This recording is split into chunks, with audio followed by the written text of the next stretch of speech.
तो चलिए गौतम बुद्ध की वह रोचक कहानी की शुरुआत करते हैं। एक बार आलस्य से परेशान एक व्यक्ति गौतम बुद्ध के पास आता है और कहता है, बुद्ध, मेरे अंदर बहुत आलस्य है।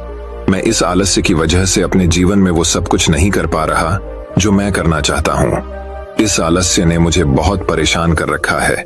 इसकी वजह से मैं अपने जीवन में उन्नति नहीं कर पा रहा हूँ। कृपया आप मुझे इस आलस्य से छुटकारा पाने का कोई तरीका बताएं। यह सुन गौतम बुद्ध मुस्कुराते हैं और उस आलसी व्यक्ति से कहते हैं, तुम्हें कैसे पता कि तुम्हारे अंदर आलस्य है?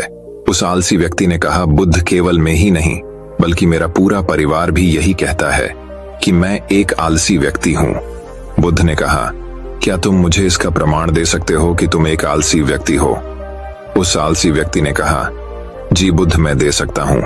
बुद्ध ने कहा, फिर प्रमाण दो। उस आलसी व्यक्ति ने कहा, बुद्ध, मैं यह तो जानता हूं कि सुबह उठना मेरे स्वास्थ्य और मेरे मन दोनों के लिए ही लाभकारी है, लेकिन मेरा आलस्य मुझे सुबह जल्दी उठने ही नहीं देता। बुद्ध ने कहा, अच्छा, परंतु क्या तुम्हें पता है कि आलस्य होता क्या है? उस आलसी व्यक्ति ने कहा, बुद्ध, मुझे यह तो नहीं मालूम कि आलस्य होता क्या है, लेकिन यह जो कुछ भी है बहुत बुरा है। बुद्ध ने कहा, आलस्य एक मानसिक अवस्था है, एक भाव है, एक विचार है जिसे जाने अनजाने में हम इंसान खुद ही अपने अंदर पैदा करते हैं। आलसी व्यक्ति ने कहा, परंतु वो कैसे बुद्ध? तो बुद्ध ने कहा, पहले तो तुम ये समझो कि हमारे भीतर आलस्य दो कारणों से पैदा होता है। पहला कारण है शारीरिक और दूसरा कारण है मानसिक। शारीरिक आलस्य का पहला कारण है भोजन। जब हम कोई ऐसा भोजन ग्रहण करते हैं जिसमें खुद कोई जीवन नहीं है, तो ये भोजन हमारे शरीर के लिए बोझ बन जाता है और फिर ये हमारे अंदर रोग पैदा करता है, क्योंकि हमारा शरीर भोजन से मिलने वाली ऊर्जा के सहारे चलता है और फिर हम इसे जैसा भोजन देते हैं वैसे ही ऊर्जा हमारे शरीर को भी प्राप्त होती है। इसलिए अगर तुम आलस्य से बचना चाहते हो तो आसानी से पचने वाले और सीधे प्रकृति से प्राप्त होने वाले कुछ पदार्थों को अपनी भोजन में शामिल कर दो। शरीर के स्तर पर आलस्य का दूसरा कारण है गलत तरीके से चलना, गलत तरीके से बैठना और गलत तरीके से लेटना। गौतम बुद्ध ने भिक्षुओं के तरफ इशारा करते हुए उस आलसी व्यक्ति से कहा, अगर तुम ध्यान से देखो, तुम्हें आश्रमों के इन भिक्षुओं के चलने, बैठने और लेटने की अवस्थाओं में एक विशेष प्रकार का संग्रह नजर आएगा। जब ये चलते हैं तो इनके पैरों के बीच एक तालमेल होता है। जब ये बैठते हैं तो इनकी रीढ़ की हड्डी एकदम सीधी होती है और गर्दन थोड़ी सी ऊपर होती है, और जब ये लेटते हैं तो इनका शरीर एकदम शील होता है। इनके शरीर के किसी भी अंग पर कोई तनाव नहीं होता, जिसके कारण ये एक गहरी और आरामदायक नींद ले पाते हैं। उस आलसी व्यक्ति ने पूछा, बुद्ध, क्या पर्याप्त निर्णय लेना भी उतना ही जरूरी है? बुद्ध ने कहा, ना कम ना ज्यादा, हमेशा ही पर्याप्त मात्रा में सोना लाभकारी होता है। अगर तुम आज रात पर्याप्त नींद नहीं लेते तो तुम्हारा कल का पूरा दिन थकान और आलस्य भरा होगा। इसलिए पर्याप्त नींद भी उतनी ही जरूरी है। आलसी व्यक्ति ने कहा, हाँ बुद्ध, ये तो मैंने भी महसूस किया है। आगे बुद्ध ने कहा, शरीर के आलस्य का तीसरा कारण है सुबह जल्दी ना उठना। यह सुनकर आलसी व्यक्ति ने कहा, हाँ बुद्ध, मैं तो सुबह जल्दी उठ ही नहीं पाता हूं। बुद्ध ने कहा, तुम सुबह जल्दी तब उठ पाओगे जब तुम रात में जल्दी सोओगे। बुद्ध ने आश्रम के वृक्षों की तरफ इशारा करते हुए कहा, इन वृक्षों को देखो, इन्होंने रात्रि में अपने सोने का एक निश्चित समय निर्धारित कर रखा है और यही कारण है कि ये रोज प्रातःकाल जल्दी उठने में सक्षम हो पाते हैं। हर एक बौद्ध भिक्षु को अनुशासन का पालन करना होता है और यही अनुशासन इनके जीवन में संतुलन लाता है। कुछ लोग अनुशासन को एक बंधन समझते हैं। उन्हें लगता है कि अनुशासन उन्हें बांधता है, लेकिन सच्चाई ये है कि अनुशासन हमें बांधता नहीं बल्कि स्वतंत्र करता है। इसलिए अगर तुम शारीरिक स्तर पर से छुटकारा पाना चाहते हो तो खुद को अनुशासन में डालो, एक निश्चित दिनचर्या का पालन करो। उस आलसी व्यक्ति ने कहा, लेकिन बुद्ध, शुरुआत कहां से करें? सही तरह का भोजन करने से, सही तरह से बैठने, लेटने और चलने से ही, या फिर सुबह जल्दी उठने से ही? बुद्ध ने कहा, शुरुआत अभी से करो। जो भी तुम इस समय कर रहे हो उसे पूरे ध्यान से करो। पहले तो मन के स्तर पर आलस्य को समझो। बुद्ध ने कहा, मन के स्तर पर आलस्य का पहला कारण है हमारी पुरानी गलत धारणाएं। जब हम किसी काम के लिए खुद को काबिल नहीं समझते तब हमारी भीतर आलस्य पैदा होता है। अगर हमारे मन ने यह विश्वास कर लिया कि पिछली बार की तरह इस बार भी मैं इस काम में असफल ही कहूंगा, तो उस काम को करने में हमें आलस्य आएगा, जबकि हम खुद को ये नहीं समझा पाते कि पिछली बार और इस बार में बहुत फर्क है। अब हम मानसिक तौर पर वो नहीं हैं जो पहले थे। हमने पिछली बार से बहुत कुछ सीखा भी है। इसलिए मानसिक आलस्य से बचने के लिए सबसे पहले खुद पर विश्वास करना सीखो। मानसिक आलस्य का दूसरा कारण है छोटी सोच वाले और आलसी व्यक्तियों का साथ करना। कई बार ऐसा होता है कि हम खुद आलसी नहीं होते, लेकिन कुछ आलसी और कामचोर लोगों के साथ रहते रहते हम खुद भी आलसी और कामचोर बन जाते हैं। ये सुन उस आलसी व्यक्ति ने कहा, हाँ बुद्ध, ये तो मैंने भी महसूस किया है। बुद्ध ने कहा, तो सबसे पहले आलसी और कामचोर लोगों की संगति में रहना छोड़ो। बुद्ध ने आगे कहा, मानसिक आलस्य का तीसरा कारण है काम को टालने की आदत। काम को टालना आलस्य और मानसिक तनाव का सबसे बड़ा कारण है। शुरुआत में तो हमें पता नहीं चलता, लेकिन धीरे धीरे यह आदत हमारे अंदर घर कर जाती है। और ये एक अकेली आदत है जो किसी भी इंसान की जिंदगी बर्बाद करने के लिए काफी है। इसलिए जो काम आज किया जा सकता है उसे कल पर कभी न डालें हैं। बुद्ध ने कहा, मानसिक आलस्य का चौथा कारण है लक्ष्य का स्पष्ट न होना। मान लो तुम किसी बड़े से रेगिस्तान में फंस चुके हो और तुम्हें जोरों की प्यास लगी है, तब तुम क्या करोगे? उस आलसी व्यक्ति ने कहा, मैं पानी की तलाश करूंगा। मैं कोशिश करूंगा कि जल्द से जल्द रेगिस्तान के पास वाले गांव में पहुंच जाऊं। बुद्ध ने कहा, लेकिन अगर बहुत कोशिश करने के बाद भी तुम्हें पानी ना मिले, तब उस आदमी ने कहा, मैं तब भी प्रयास करता रहूंगा, क्योंकि मेरे पास और दूसरा कोई विकल्प ही नहीं होगा। गौतम बुद्ध ने मुस्कुराते हुए कहा, इंसान को आलस्य तभी घेरता है जब उसके पास कोई स्पष्ट लक्ष्य ना हो या फिर उसके समक्ष बहुत से विकल्प उपलब्ध हों। इसलिए लक्ष्य का निश्चित होना परम अवश्य है। अगर तुम सुबह उठकर कुछ नहीं कर पा रहे हो तो उसका कारण तुम्हारी नजर का स्पष्ट ना होना है। अगर तुम भविष्य में होने वाले रोगों और उन रोगों से होने वाली पीड़ा को स्पष्ट रूप से महसूस नहीं कर पा रहे हो। बुद्ध ने आगे कहा, मन के स्तर पर आलस्य का पांचवा कारण है किसी काम को करने की कोई बड़ी वजह ना होना। मान लो तुम बहुत से कीमती गहने लेकर एक सुनसान रास्ते से गुजर रहे हो। तुम चलते चलते बहुत थक चुके हो और तुम्हारा बैठने का मन कर रहा है और तुम एक बड़े से पेड़ के नीचे आराम करने के लिए बैठ जाते हो। तुम अभी बैठे ही थे कि तुमने देखा कि दूर से कुछ डाकू तुम्हारी तरफ भागे आ रहे हैं। तो क्या ऐसी परिस्थिति में भी तुम्हारा आलस्य तुम्हें भागने से रोक सकेगा? नहीं ना। तो मेरी एक बात को समझो, तुम्हारा आलस्य केवल तुम्हें उन्हीं कामों को करने से रोक सकता है जिन्हें करने की तुम्हारे पास कोई बड़ी वजह नहीं है। वह आलसी व्यक्ति कहता है, आपका बहुत बहुत धन्यवाद बुद्ध, आपसे मुझे आलस्य का सारा खेल समझ आ गया। गौतम बुद्ध कहते हैं, मेरी एक बात हमेशा याद रखना, जहां स्पष्टता है और काम को करने की कोई बड़ी वजह है, वहां आलस्य हो ही नहीं सकता। तो दोस्तों, अगली आलस्य के ऊपर गौतम बुद्ध की एक रोचक कहानी कुछ इस प्रकार शुरू होती है। एक बार की बात है, एक आलसी आदमी बुद्ध के पास आकर कहता है कि हे बुद्ध, मैं अपने आप से बहुत परेशान हूं। मैं बहुत ही आलसी आदमी हूं, इसीलिए सब लोग मुझे ताने देते रहते हैं। क्या आपके पास कोई ऐसा मार्ग है जिससे मेरा आलस्य दूर हो सके? ये सुनकर बुद्ध ने कहा कि तुम्हें कैसे पता कि तुम आलसी आदमी हो? इस बात का उत्तर देते हुए वो आदमी बोला कि हे बुद्ध, सब लोग मुझसे कहते रहते हैं कि तू बहुत आलसी आदमी है, तुझसे कोई काम ठीक से नहीं होता, तू हर काम को टालता रहता है और भी ना जाने क्या क्या बातें कहते रहते हैं। यहां तक कि मेरे परिवार के लोग भी मुझे आलसी आदमी कहकर पुकारते हैं। यह सुनकर बुद्ध उस आदमी से पूछते हैं कि तुम्हारे पास आलसी होने का कोई प्रमाण है? क्या तुम यह सिद्ध कर सकते हो कि तुम एक आलसी आदमी हो?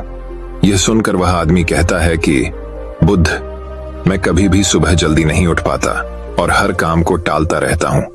मुझे लगता है कि आलसी होने के लिए यह प्रमाण काफी होगा। इस आदमी की बातें सुनकर बुद्ध कहते हैं कि आलस्य को समझने के लिए हमें यह जानना होगा कि आलस्य क्या है और वह किसी आदमी के शरीर में कैसे जन्म लेता है। अगर कोई आदमी किसी काम में पूरा मन नहीं लगा पा रहा, उसमें उस काम के प्रति जोश नहीं है, उत्साह नहीं है, तो उसका कारण आलस्य होता है। आलस्य जोश और उत्साह का विपरीत होता है। इसे समझने के लिए हमें यह जानना अति आवश्यक है कि आलस्य आदमी के शरीर में दो स्तर पर जन्म लेता है, शारीरिक स्तर और मानसिक स्तर। ये कहते हुए बुद्ध ने उसे समझाना शुरू किया कि सबसे पहले शारीरिक स्तर पर आलस्य को समझते हैं। इसके बाद बुद्ध ने अपने धाम के भिक्षुओं की तरफ इशारा करते हुए कहा कि तुम जरा गौर से इन भिक्षुओं का चलना, उठना, बैठना और लेटना देखो। इन भिक्षुओं के चलने में एक तालमेल होता है, एक लय होती है, एक आनंद होता है। और जब ये बैठने की मुद्रा में होते हैं तो इनकी रीढ़ की हड्डी सीधी होती है और गर्दन थोड़ी सी उठी हुई होती है। और वहीं पर जब ये लेटते हैं तो इनका पूरा शरीर एकदम शांत और स्थिर होता है। और वहीं जब एक आलसी आदमी चलता है तो वह एकदम झुका हुआ, थका थका और बिना आनंद के चल रहा होता है। याद रखो, 70% आलस्य हमारे उठने, बैठने, चलने और लेटने से तय होता है। अगर हम अपनी इन अवस्थाओं को समझ लेते हैं और होश पूर्वक चलने, उठने और बैठने का अभ्यास करते हैं, प्रयत्न करते हैं, तो हमारा 70% आलस्य दूर हो जाता है। शारीरिक स्तर पर आलस्य का दूसरा मुख्य कारण होता है सही नींद ना लेना। अक्सर हमें पता ही नहीं होता कि हमें कितनी देर सोना है। याद रखो, एक मानव शरीर को सीमित समय की नींद लेनी चाहिए। अगर वह सीमित समय से ज्यादा नींद लेता है तो भी वह आलस्य का शिकार होगा, और अगर वो सीमित समय से कम नींद लेता है तो भी वो आलस्य का शिकार होता ही है। यह सुनकर वो आदमी बोला कि ये बुद्ध, एक मानव शरीर को कितनी नींद लेनी चाहिए? इसका उत्तर देते हुए बुद्ध ने कहा कि एक मानव शरीर को 6 से 8 घंटे की नींद लेनी चाहिए। अगर आपका शरीर ज्यादा थका हुआ नहीं है तो 6 घंटे की नींद, अगर ज्यादा थका हुआ है तो 8 घंटे की नींद। इसी के साथ यह भी ख्याल में रखना चाहिए कि सोने के लिए रात का समय निर्धारित किया गया है। कुछ लोग दिन में ही सो जाते हैं, जिसकी वजह से धीरे धीरे आलस्य उनके अंगों में समाने लगता है। शारीरिक स्तर पर आलस्य का तीसरा मुख्य कारण है सुबह जल्दी ना उठ पाना। पूरी प्रकृति, यहाँ तक कि पेड़ पौधे और पक्षी भी सुबह सूर्य उदय होने से पहले जाग जाते हैं। ये हम पक्षियों को देखकर भी समझ सकते हैं कि प्रकृति ने मनुष्य के जागने का कौन सा समय निर्धारित कर रखा है। अगर हम सुबह जल्दी उठते हैं, सूर्य उदय होने से पहले उठते हैं, तो हमारे शरीर में एक स्फूर्ति होगी, एक ताजगी होगी और हम हर काम में अपना मन लगा पाएंगे। यह सुनकर वह आलसी आदमी बोला कि हे बुद्ध, लेकिन मेरा काम ऐसा है जो मैं रात में कर पाता हूं। इसी वजह से मैं रात में सही समय पर नहीं सो पाता और सुबह जल्दी नहीं उठ पाता। तो जिन लोगों का काम रात में होता है वो सुबह कैसे जल्दी उठ पाएंगे? यह सुनकर बुद्ध कुछ सोच विचार करते हैं और उसके बाद कहना शुरू करते हैं कि जिन लोगों का काम रात में होता है उन्हें अपना काम पूरा मन लगाकर करना चाहिए। और यदि ऐसे लोग रात में काम करके दिन में भी सोते हैं और सीमित समय की नींद लेते हैं तो वे भी आलस्य से बच सकते हैं। लेकिन रात में जितनी गहरी नींद आती है उतनी गहरी नींद दिन में नहीं आ पाती, क्योंकि दिन में शोर शराबा ज्यादा होता है, जिससे आदमी गहरी नींदरा में नहीं जा पाता। इसीलिए जो आदमी दिन में सोता है उसे कुछ ऐसी व्यवस्था करनी चाहिए जिससे बाहर का शोर शराबा उसकी नींद में बाधा न बन सके। इसके लिए वो अपने कानों में रुई वगैरह ढूंढ सकता है, जिससे बाहर की आवाज उसके कानों में ना पड़े और वो गहरी नींद रा ले पाए। शारीरिक स्तर पर आलस्य का अगला मुख्य कारण होता है भोजन। सही समय पर और सही भोजन करना शरीर के लिए अति आवश्यक होता है। कुछ लोग ऐसा भोजन करते हैं जिसमें कोई जान ही नहीं होती। अब आप ही सोचिए, जिस खाने में जान ही नहीं है, जिस खाने में ऊर्जा ही नहीं है, वह खाना आपके शरीर को ऊर्जा कैसे दे सकता है? और अगर इंसान ऐसा खाना खाएगा तो उसका शरीर किसी भी काम को करने में प्रतिरोध करेगा ही। अक्सर गलत समय पर उल्टा सीधा भोजन करने से आदमी का मोटापा बढ़ता चला जाता है और एक पतले इंसान के मुकाबले एक बाहरी शरीर वाले इंसान के शरीर में ज्यादा आलस्य पाने की संभावना हो जाती है। इसीलिए ऐसा भोजन करो जो प्रकृति से सीधा प्राप्त हो रहा हो, जिसमें कुछ ऊर्जा हो। यह सुनकर उस आदमी ने कहा कि हे बुद्ध, शारीरिक स्तर पर तो आलस्य को मैं समझ गया हूं, लेकिन मानसिक स्तर पर आलस्य क्या होता है? इसका उत्तर देते हुए बुद्ध कहते हैं कि इंसान को अपने जीवन में बहुत सारी नाकामयाबी मिलती है। जब वह नाकामयाब होता है, किसी काम को पूरा नहीं कर पाता, तो उसका जोश और उत्साह अगले काम को करने के लिए ठंडा पड़ता जाता है। जब भी वो किसी नए काम को शुरू करता है तो उसका पिछला काम उसके मन को प्रभावित करता रहता है। इसीलिए वो नए काम को पूरे जोश के साथ और पूरा मन लगाकर नहीं कर पाता और यही आलस्य का कारण बन जाता है, जिसकी वजह से वो नया काम भी पूरा नहीं हो पाता, क्योंकि उसमें उसका पूरा मन और पूरा जोश नहीं लगा होता है। इसके लिए हमें ये समझना जरूरी होता है कि जो पिछला काम हमारा पूरा नहीं हो पाया, उससे भी हमें बहुत कुछ सीखने को मिला है। उससे हमें एक अनुभव मिला है जो हम अपने नए काम में लगा सकते हैं। तो पिछले काम के प्रति नकारात्मक नजरिया रखने की बजाय सकारात्मक नजरिया रखेंगे तो आलस्य हमारे मन में नहीं आएगा। मानसिक स्तर पर आलस्य का दूसरा मुख्य कारण होता है लक्ष्य का स्पष्ट ना होना। यह कहकर बुद्ध उस आलसी आदमी से सवाल करते हैं कि मान लो यदि तुम किसी जंगल में फंस गए हो और तुम्हारे पास खाने पीने के लिए कुछ भी नहीं है तो तुम क्या करोगे। वह आदमी कहता है कि हे बुद्ध, मैं जिंदा रहने के लिए उस जंगल में खाने पीने का सामान ढूंढूंगा। ये सुनकर बुद्ध कहते हैं कि अगर तुम्हें फिर भी खाने पीने का सामान नहीं मिलता तो इसका जवाब देते हुए वो आदमी कहता है कि हे बुद्ध, तो मैं किसी भी तरह किसी भी कीमत पर उस जंगल से बाहर निकलने का पूरा प्रयास करूंगा। ये सुनकर बुद्ध कहते हैं कि चूंकि वहां पर तुम्हारा लक्ष्य स्पष्ट है इसीलिए तुम्हारे शरीर में कोई आलस्य नहीं आएगा। उस समय तुम्हें पता होता है कि तुम्हारे शरीर के लिए अभी सबसे ज्यादा जरूरी खाना पीना ढूंढना है। अगर तुम नहीं ढूंढोगे तो तुम मर जाओगे, और जब तुम्हारा लक्ष्य स्पष्ट होता है तो आलस्य तुम्हारे मन में आ ही नहीं सकता। लेकिन हमारे दैनिक जीवन में हमारा लक्ष्य स्पष्ट नहीं होता है, जिसकी वजह से हमारे मन की ऊर्जा इधर उधर बिखरती रहती है। अगर हमारा लक्ष्य स्पष्ट होगा तो कोई आलस्य या कोई ताकत हमें हमारा लक्ष्य प्राप्त करने से नहीं रोक सकती। और इसी तरह अगर किसी काम को करने की हमारे पास कोई ठोस वजह नहीं होती तो भी हम उस काम को टालते रहते हैं। उस काम को करने का हमारा मन ही नहीं करता, क्योंकि हमारे मन में यह बात समाई होती है कि इस काम को करके कुछ फायदा तो होगा नहीं। इसीलिए किसी काम को करने के लिए उसकी ठोस वजह जानना बहुत जरूरी होता है। बहुत सारे लोग व्यायाम करने की अहमियत नहीं समझते हैं, क्योंकि वह इसकी वजह नहीं देख पा रहे हैं।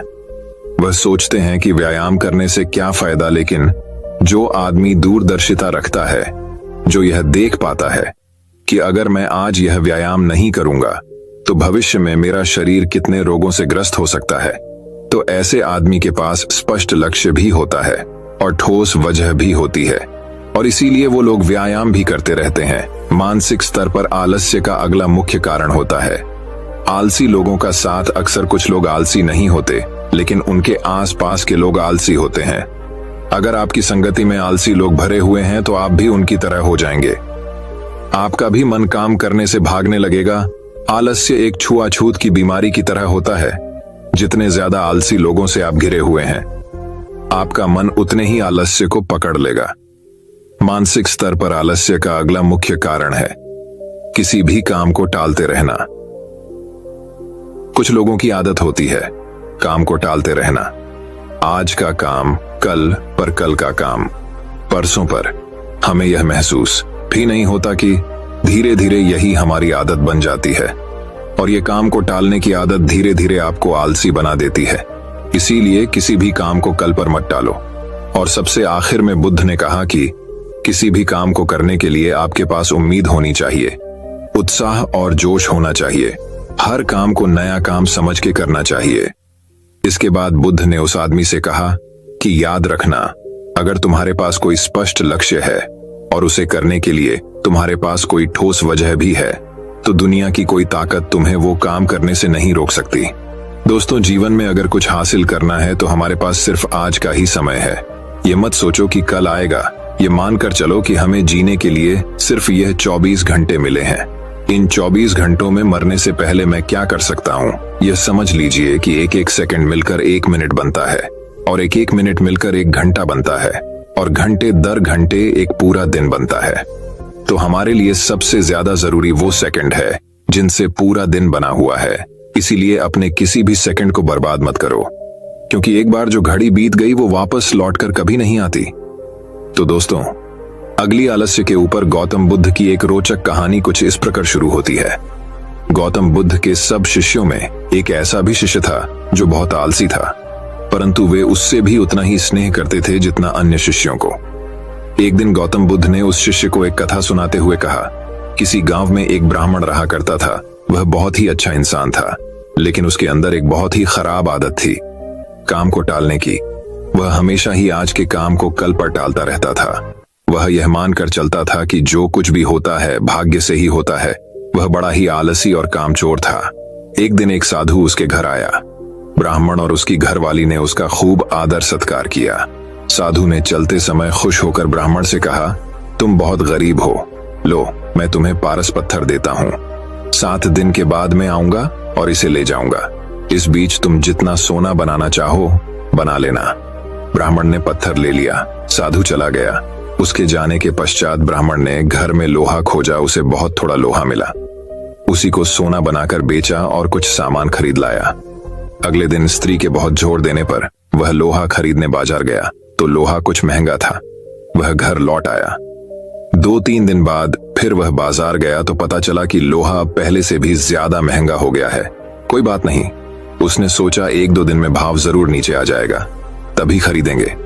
किंतु लोहा सस्ता नहीं हुआ और दिन बीतते गए। 8वें दिन साधु आया और उसने अपना पत्थर मांगा तो ब्राह्मण ने कहा, महाराज, मेरा तो सारा समय यूं ही निकल गया। अभी तो मैं कुछ भी सोना नहीं बना पाया। आप कृपया करके इस पत्थर को कुछ दिन मेरे पास और छोड़ दीजिए। लेकिन साधु राजी नहीं हुआ। उसने कहा, तुम जैसा आदमी जीवन में कुछ नहीं कर सकता। तुम्हारी जगह कोई और होता तो पता नहीं अब तक कितना सोना बना चुका होता। जो आदमी समय का उपयोग नहीं जानता वह कभी सफल नहीं होगा। ब्राह्मण पछताने लगा, पर अब क्या हो सकता था। साधु पत्थर लेकर जा चुका था। उसे अपने आलस और भाग्य पर जरूरत से ज्यादा यकीन करने की कीमत चुकानी पड़ी। इसलिए कहा जाता है कि आलस ही मनुष्य के शरीर का सबसे बड़ा शत्रु है। शिष्य अब बुद्ध के कहने का तात्पर्य समझ चुका था। उसने कसम खाई कि वह आज के बाद आलस्य को त्याग देगा। इसके पश्चात उसने कभी आलस नहीं की। दोस्तों, मैं उम्मीद करता हूं कि यह कहानी सुनने से आपके जीवन में अच्छे बदलाव आए होंगे। आपको इस वीडियो से क्या सीखने मिला ये कमेंट करके जरूर बताएं और अपने परिवार, दोस्तों या आपके करीबी इंसान के साथ ये कहानी शेयर करके उन्हें भी इस ज्ञान से परिचित करवाएं। बाकी अगर आपको ये वीडियो दिल से अच्छी लगी हो तभी इस वीडियो को लाइक कर देना और आपने अब तक इस चैनल को सब्सक्राइब न किया हो तो चैनल को सब्सक्राइब भी जरूर कर देना।